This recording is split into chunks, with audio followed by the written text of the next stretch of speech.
नमस्कार, मी मुग्धा लोणकर.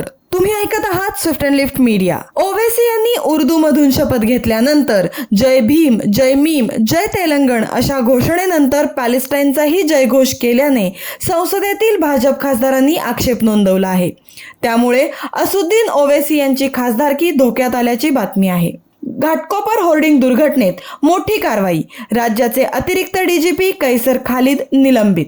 पुणे महापालिकेचा अनधिकृत हॉटेल, बार, पबवर हातोडा.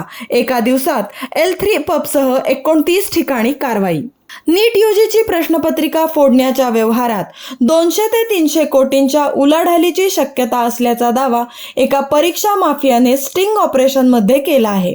सेन्सेक्स आणि निफ्टीची आज घसरणीने सुरुवात झालेली असून माझगाव डॉकच्या शेअर्समध्ये तेजी दिसून आली आहे व वेदांताचा शेअर्स घसरला आहे.